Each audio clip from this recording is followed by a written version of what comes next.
एक बार एक आंटी गुरुजी से मिलने आती हैं एम्पायर एस्टेट में। गुरुजी उनको बोलते हैं कि आंटी, आज तू अपने घर की जिम्मेदारी छोड़कर मेरे पास आई है, ये तूने सही नहीं किया। तो उन्होंने बोला गुरुजी ने कि तुम अगर अपने घर की जिम्मेदारियां निभाते हो और मेरे पास नहीं आते हो तो मेरा आशीर्वाद तब भी तुमको वहां मिल जाएगा। तो संगत जी, एक बार की बात है, एक आदमी जो बहुत बड़ी मल्टीनेशनल कंपनी में काम करता है, जॉब करता है, जैसा कि हम लोगों का भी एक रूटीन रहता है। आप देखते होंगे मेट्रोज में वही हैक्टिक शेड्यूल है। आप लोग सुबह घर से निकलते हैं, ट्रैफिक को झेलते हुए ऑफिस में जाते हैं, तो वो भी जाता है, बहुत बड़े डेजिग्नेशन पर होता है, बहुत बड़ा पैकेज होता है, तो जाहिर है रिस्पॉन्सिबिलिटीज़ भी बहुत ज़्यादा होंगी। घर भी आता है, थका हुआ आता था, फ्रस्ट्रेटेड होकर, उसके बाद भी ऑफिस का काम किया करता था। लाइफ चल रही थी, पैसा बहुत था, लेकिन खुशी कहीं नहीं थी। एक दिन उसका बेटा उसके पास आता है और बोलता है, पापा मुझे ना होमवर्क में आपकी हेल्प चाहिए। और वो बहुत तेज़ गुस्से में अपने बेटे से बोलता है कि तुम्हें मैं होमवर्क कराऊंगा, तुम्हें दिख नहीं रहा है मैं ऑफिस का काम कर रहा हूँ। और वो बच्चा डर के घबरा कर अपने रूम में चला जाता है। जब वो आदमी सोने के लिए जाता है तो उसे लगता है, अरे आज मैंने बेटे को ऐसे ही सुना दिया, एक बार उसको देख लेता हूँ। और संगत जी, जब वो उस बेटे के कमरे में जाता है तो वो बेटा अपनी नोटबुक होमवर्क वाली अपने छाती से लगाकर सोया मिलता है। जब वो पापा उसके, वो आदमी उससे वो नोटबुक लेता है और देखता है कि होमवर्क क्या था, तो पता है संगत जी होमवर्क क्या था?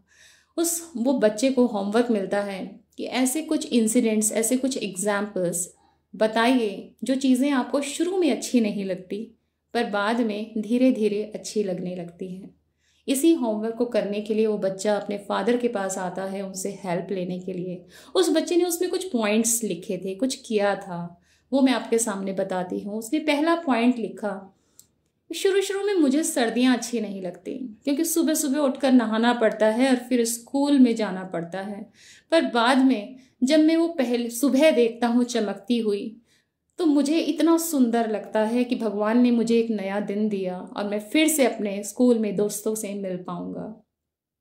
दूसरा पॉइंट वो लिखता है, शुरू शुरू में मुझे बहुत बुरा लगता है जब मैं बीमार होता हूँ वो कड़वी दवाइयों को खाना, पर बाद में उन दवाइयों की वजह से जब मैं ठीक हो जाता हूँ और वो हर काम कर पाता हूँ जो बीमारी में नहीं कर पाता था, तो मुझे बहुत अच्छा लगता है। तीसरा पॉइंट लिखता है, शुरू शुरू में बुरा लगता है जब मेरी समर वेकेशंस आती हैं। मुझे लगता है कि अब घर पे बोर होऊंगा, मेरे लिए किसी के पास तो टाइम होगा नहीं और मैं अपने स्कूल के दोस्तों से भी नहीं मिल पाऊंगा। पर बाद में वो समर वेकेशंस मुझे इसलिए अच्छी लगती हैं क्योंकि कुछ दिन निकाल कर मेरे पेरेंट्स मुझे उन वेकेशंस में ट्रिप पर ले जाते हैं जहाँ वो पूरी तरह से कुछ दिन के लिए ही सही मेरे साथ तो होते हैं। और चौथा पॉइंट संगत जी जरूर ध्यान से सुनिएगा, वो लिखता है, शुरू शुरू में बुरा लगता है जब पापा बेकार मूड से ऑफिस से घर आते हैं, पर बाद में मैं वीकेंड की बहुत वेट करता हूँ और जब वो वीकेंड आता है पापा मुझे बाहर ले जाते हैं, जब मैं वो टाइम उनके साथ स्पेंड करता हूँ तो मुझे बहुत अच्छा लगता है। मैं अपने पापा से बहुत प्यार करता हूँ क्योंकि वो मेरे बेस्ट फ्रेंड हैं। जब वो ये लाइंस पढ़ता है तो उसकी आंखों में आंसू आ जाते हैं और वो कमरे में जाकर गिल्ट के मारे रोने लगता है और अपने आप से ये प्रॉमिस करता है कि कल जब वो अपने ऑफिस से वापस घर आएगा तो वो कभी भी ऑफिस की टेंशन्स घर पर लेकर नहीं आएगा और अपने उस बच्चे के साथ, अपने परिवार के साथ प्यार से टाइम स्पेंड करेगा। और संगत जी, यही पार्ट है, वो पार्ट जो गुरुजी चाहते हैं हम सब करें। अगर आज हम अपने परिवार को टाइम नहीं देंगे, अपने बच्चों को टाइम नहीं देंगे जब उन्हें सबसे ज़्यादा हमारी ज़रूरत होती है, यही तो लाड़ होता है ना पेरेंट्स का, तो कल बुढ़ापे में क्या हम उनसे कह पाएंगे कि अपने पेरेंट्स के लिए समय निकाल कर उनसे मिल लो। तो संगत जी, ये बहुत प्यारा गुरुजी का वचन है जिस पर हमें अमल करना बहुत ज़रूरी है।